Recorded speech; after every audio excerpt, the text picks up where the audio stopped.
What's up, dudes? In this episode, I'm working some unbelievable villager trades. I cleaned up the most recent base expansion a bit.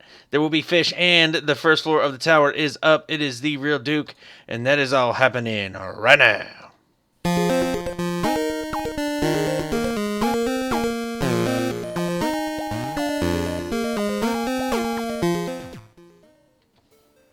What is going on, dudes? TheeRealDuke, and I'm coming to you from the Craftage server hosted by InfiniteHeights. How are y'all doing? How is it going? How's your weekend? If you're catching this on the Monday, what's up? Yeah? Did you have fun? Did you party out? Rock it out? So, I have been working on this dude, and right now, this isn't even the first floor, really. This is like the second or third floor-ish kind of thing up here, okay? I don't know why I I don't know why I did the intro next to my bed. I hope that didn't come across as creepy. I didn't mean it that way. I just, it's a good spot. This is something I wanted to show you. So, it's kind of tough to figure out, I guess, what exactly you're looking at here without, the scope of the rest of the tower. So I'm just going to head down the stairs here and show you guys around. So basically, that is the top floor for right now. It's going to keep going up. It is a tower. This is the floor above the main floor. And there's this cool stairwell that kind of comes down the side. Is this starting to look familiar a little bit? I don't know. Gotta throw a stone brick there. Anyway, so we're just checking this out. So here's the entrance, obviously. Remember this. Still got to find a home for this. Hopefully on one of the floors up there somewhere we'll be able to make it happen. But basically, this is a new entrance. These are temporary. I want to say 90% of the stone brick here is temporary. Maybe that's a little over the top. Maybe 50%. Maybe 50% of it is temporary. I'm gonna be shifting it, switching it up a little bit when I figure out what I want the shape of the overall tower to be, what I want it to look like, the vibe I want it to convey. I'm gonna change up the block palette a little bit, but I think it's gonna be primarily stone brick.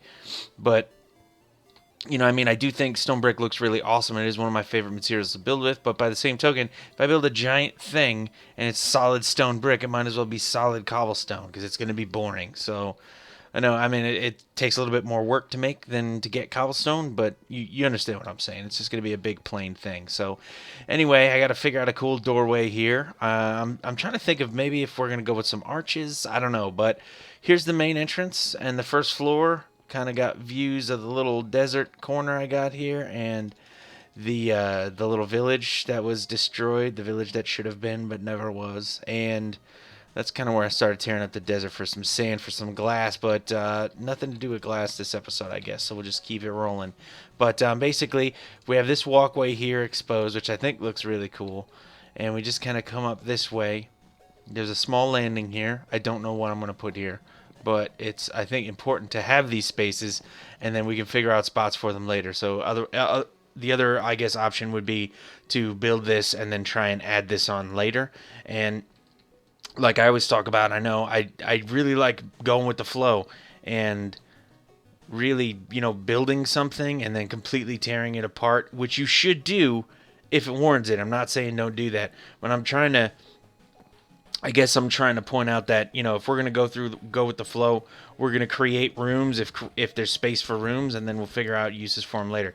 Well, are you going to have too many rooms in your place? No, I didn't. I can't really imagine such a thing as having too much space or too many cool little details built into your thing. So that's kind of why I decided to leave it there. Because, I could have just, I don't know what happened there, but I could have just cut this off right here. Could have just cut it there, and then this would have been a straight path. But, I think that adds interest. Especially if this is going to be a large tower. We want to keep the rooms and the floors unique. Otherwise, they're all going to blend together from any one given floor. You're not going to be able to tell. Just if you get plopped in a floor, you're not going to know exactly which level it is, because there's nothing unique about it, because it's just one floor after another floor after another floor after another floor after another floor all the way up to the top. So, but anyway, we have another little bump out over here. I'm maybe thinking about poking a hole in that tree. But these are our windows. And we're not quite on the latest update. We're not quite on the latest snapshot yet on the Craftage server. We when we do get to it, though, I definitely you guys know I'm gonna kill it with some stained glass in here. But I'm waiting for that to happen till I start working on these windows, because I think I might want to work some quartz into the block palette, and I'm dying to see quartz and white glass. You know, glass dyed white, not just clear glass. I think that is going to be silly, crazy fresh. And then this is obviously where we were for the intro. One thing that you might notice, I don't know if you can pick it out here. Let me see if I can parkour without dying, which reminds me I did die again. I'll tell you that story in a second, but if you look closely here, right, we have all these different things coming up. We have this little outcropping over here, and then there's this little bump out here. There's a bump out that hangs over the front, and then there's this little bump out over here that's over the little bump out that we were talking about before.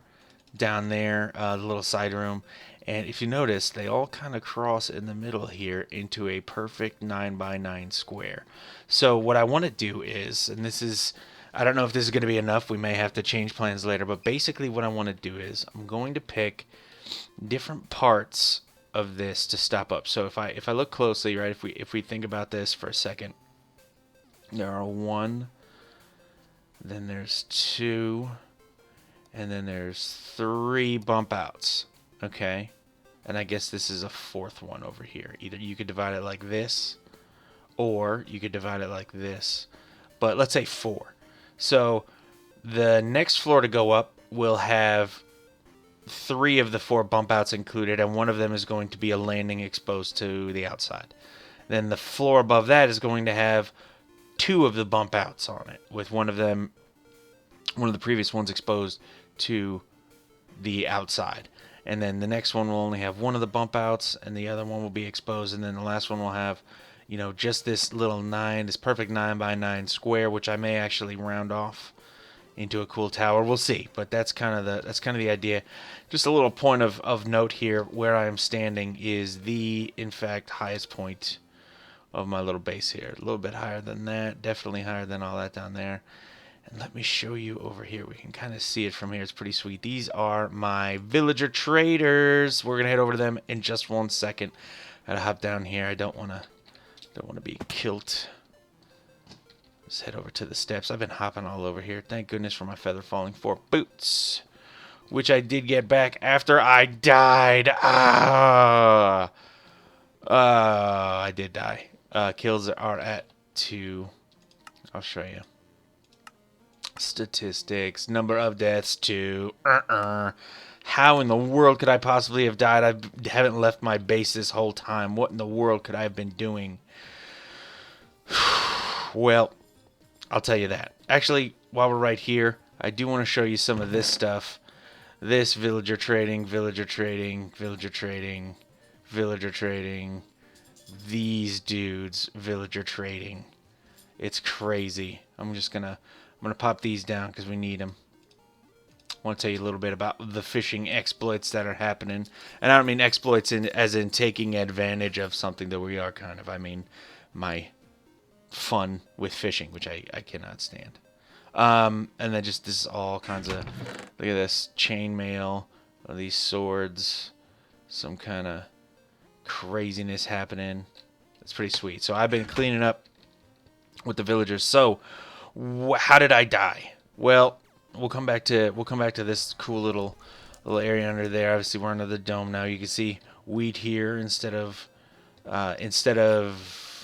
I guess sugar cane was there maybe, or was that clear last time? Anyway, there's wheat there now. But I was just hanging out over here, just kind of up on this thing. You can see the big slime down there, and they're always there.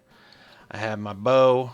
I drew back the bow, and I was actually kind of back a little bit, and the arrow hit right here. As it kind of fell from part of the step to the other part of the step, which was weird, it hit my foot and knocked me off the edge. And so I fell down, all the way down. And as I was falling, I was steering my way over to land on that ledge or that ledge and maybe not die. As I'm falling down, the arrow is falling next to me, and it actually hits me a second time, pushing me in that direction. Which actually, instead of hitting this ledge, pushes me into this corner, and then all the way down to the bottom where I exploded into a just pile of XP and loot. It was totally lame. It was so lame. But I was able to tunnel my way back down and get back every single item I lost. You can see it's still got the same old feather fallen boots, iron pants, etc., etc. My good pick, same bow, the whole 9 yards. So I finished up. This was an archway last time. This was asymmetrical. It was mostly dirt and cobble and weirdness, and I cleaned it up. And this pattern here follows the same one that's outside of the storage room. So I just kind of just took that, lifted it from there, copied it down here to create some kind of uniformity. I'm not sure exactly how I'm going to handle that mess in there, but there's a lot of space yet to be developed under there, so I don't really want to rush it or just do something for the sake of doing it. We'll wait till the moment's right to do that. But right now I'm working on, you can see I'm going to munch on a little bit of chicken here. You can see all of the wheat I got going, and with this base expansion I have over here, I was like, I need wheat, and one of the reasons I need wheat, look at these guys. Look at them. How many are in here? We got like 24-ish, at least 20-something. So I don't know if we're picking up torches or some other stuff over there, but those are all my dudes, and I have this busted up track here. Remnants, I maybe should have cleaned this up a little bit, but basically we have an infinite villager breeding setup, and I'll get back to why there's so much wheat in a second, but we have this infinite villager breeding setup where I have up here, and this is from Doc M77's design, but it's this dude.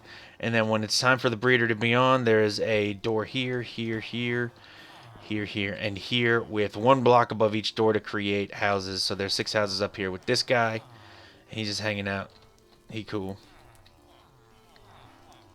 And then when we have 2 or more villagers down, and he's like 6 blocks above. So when we have 2 or more villagers down here, they spawn and they do not stop. So I got these dudes. I killed about 10. There's 20 here, let's say roughly 20. I killed about 10 off, and I kept the dudes that I have in their little trading stalls over there. And they're hanging out, and we'll get into them in a second. But what I was doing was, the reason that this mess is here, it's pretty simple. I gotta break these and relay them. But if you take a minecart and you bump a minecart right into this corner, while this thing is packed up, you can see his arm coming through here. While this thing is backed up, and I got a water source in the back corner there. While this is backed up, you bump a minecart in. The water source block pushes everybody. The water source, which comes from, it's just a dispenser with a water bucket in it. It pushes everybody forward into this corner, and the minecart picks someone up. And then I check to see if it's a good trade. I don't really mind this trade as a first trade for a blacksmith, because you could get into some cool stuff. But anyway, if it's a good trade, then I throw some track down and run them this way, in that direction, to where the stalls are. And if it's not, I throw him back in. And the reason I throw him back in instead of killing him, depending on how many villagers I have, is so that I can keep creating more. And so if we keep the stock of villagers in here, when I reactivate the spawner, they'll get replicating much faster. Instead of if I just kill them all down to 2, then I gotta wait longer for 3, for 4, for 5, for 6. So I like to keep, between 15 and 20 in there at any given time. So I could probably kill a couple off, but I got a good thing going with the ones I got, which I'll show you in a second. But that's basically what I've been doing. So they, if he's a dud, I bring him into here, block this off with a brick. The minecart rolls up to here. I break the minecart, keep the minecart. These aren't here. And I just push him back into the pen, and then I break my way out. It's cool sometimes because there's so many. You see, and this guy's kind of glitching out here, but sometimes they moonwalk out. This guy's getting pretty fancy. Here he comes. Yeah, work it. Oh, he's so slick. Look at him. Yeah. Anyway, that kind of makes my day. So with this space over here, I was doing some work. You can see here. I just threw up some oak saplings to get me a solid block of wood so I can get some stuff going. I just put this up at about 9 so it caps off the trees before they start to branch too badly. I still get 1 or 2 branches in there, but When they're huge, like the ones we like for the base, they're kind of a pain to take down. These are just simple, and because they're oak, we can pile them on top of each other. But to the wheat, holy smokes, there's so much wheat. Well, the reason we got some wheat is we actually have some really decent trades to make some emeralds with the farmers. This dude is an example of it. His first trade was 19 wheat for an emerald, which is pretty sweet. This was a pain in the butt because I hate fishing. But anyway, we're working our way through this dude. This isn't great either. We'll just see what he's got. Hopefully we'll get to some raw chicken. Here's the main money makers for me, right? So the raw chicken is for trading with farmers, which I have from my chickenizer, which is right down in there. Paper, I have the sugar cane farm down there, which I do need to rework because the efficiency's just not cutting it. I'm getting thirsty for those emeralds, and they're not. The paper efficiency just isn't keeping up. So I got this guy. There's another farmer. As you can see by the red X's, I've used up all of this trade, and here's where I'm stuck. I need another 11 cooked fish. I'm not really excited about fishing. But from one of my dudes, let's see, is it this guy? Is it not this guy? One of these dudes. I got some sweet enchantments. I got Luck of the Sea enchantment, which is what I put on this one. So he gives an enchanted book with Luck of the Sea. Anyway, I'm in here fishing, and this is how I do it while I'm waiting for the wheat to grow. I sit here. I aim with the crosshairs right here on the dirt block of one of the little floating dirt block with torches on up there. It's right here. I aim for it, throw it out there, and then I sit and wait and wait and wait and wait. Is there a fish coming? Can I see one? Oh, nothing. Lame. Anyway, so basically, this is where I do my fishing. I could do it down somewhere. What I get? Was it salmon? Salmon.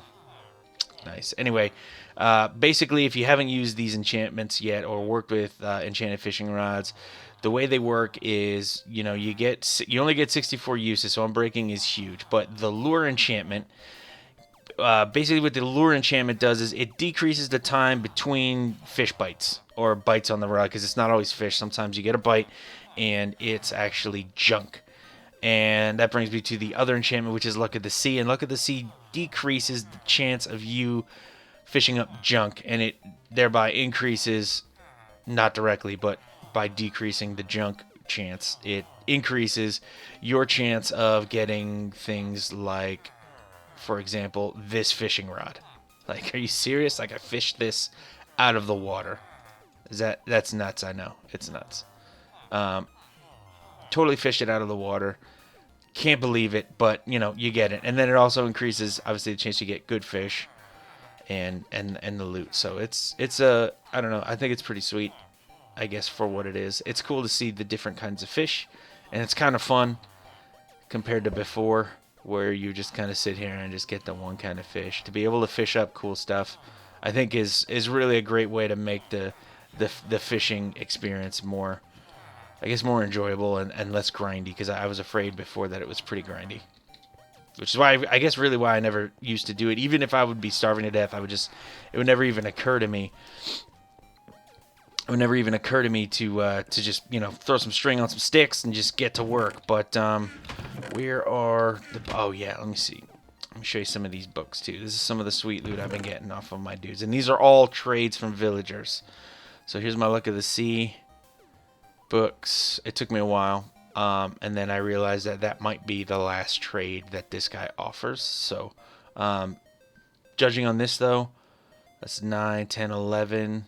Maybe only one or two more trades, and then we'll figure out, because I think we'll hit the cap. But I get some Smite books, some Infinity books. Are you serious? Looting books, Punch books. It's, I'm getting some really incredible stuff from these guys. So, these this looks sloppy. I appreciate that it does look sloppy. So obviously this is going to be here forever. We need to figure out some way to get a huge amount of wheat, and I might do a rapid farming system. If I can find either a skeleton spawner or build a darkroom spawner and get some bone meal, I might do one of those and just clean house But I'm not sure. I'm not sure. We're gonna have to figure that out for next time. What else do we want to do between now and next time? You know, I really want to keep cranking away on these guys and making me some emeralds right now. I am up to 64, and I'm up to a stack at plus 49, which probably sounds like not that many, but here's a blacksmith, and I've been unlocking all of these things. And so this is where all of, I'm just trying to see where he'll go, and he ended here, and I don't have enough gold to do this, but this is where all my emeralds are going. Instead of just like kind of stockpiling them all, I've been, you know, just trying to keep unlocking these to see what kind of cool stuff I can get. I don't even need this stuff yet, but, and this is my paper dude, and he is giving me sweet stuff, like for, I mean, a book you get Luck of the Sea. Crazy. Luck of the Sea 2. I think it's strange he's got 2 and 3, but for a book, that's his final thing. It's so easy to reset his trades. It's awesome. This guy's giving me Unbreaking 3, Protection 2 if I hand him a diamond chest plate. That's insane. It is totally insane. But this is where I think we're headed much sooner than anticipated. It's the Eye of Ender for only 7 emeralds. That is so easy. It's ridiculous. It is just ridiculous. I mean, 7 emeralds is essentially like 10 or 12 stacks of wheat. Not even. 5 stacks of wheat, and I get, I don't even know how many Eyes of Ender. I'm so excited because I think the end is coming soon. So, we want to get to the end. Need to make an ender. We need to get moving on the Ender Pearl transport system. But for next episode, there's this bump out here, and from this angle, which is not an angle I've had before, there's this really sweet rounded shape here. I'm kind of falling in love with the shape as it's kind of like rounded here and rounded here. You see what I'm talking about? I think it would be cool if there was like a glass dome, half dome that kind of came around the side here from here, maybe even started here, and it swooped out and back up to here, just like the dome pieces we have on the other side, and then I would level off the top here, level with this, and then I think we could start building some interior spaces, make those happen over here. Still got a mess of cows down there, chickenizers clucking away, gotta redo the cane farm so we can increase that efficiency and get some more trades to happen. Oh man, what do you guys want to see me work on next? Definitely drop me a comment and let me know. Let me know. Otherwise, I'm going to keep tearing up that tower. I'm going to keep expanding the base because I'm having such an awesome time doing that. It's so much fun. Building is what I love to do most, and I'm using the villager trading, and I'm using, my ability to rapidly farm huge quantities of stuff to just get to the cool parts of building as soon as I can. So anyway, I think that is it for this episode, dudes. I really hope you enjoy watching. Check out my YouTube channel for Let's Builds and Infinite Heights server contest videos. Head over to the Infinite Heights forums at InfiniteHeightsMC.com and join me, my builds, and the great Infinite Heights community at play.infiniteheightsmc.com. Just hop right in. You'll be warmly welcomed. You will have a good time as long as you're a cool dude and you can hack it. Not just kidding. Very welcoming, especially to noobs. Join us. We have a lot of fun. As always, I truly appreciate every single one of your views. Thank you so much for taking the time to watch. That is it. Thanks for watching, dudes. TheeRealDuke. I'm out.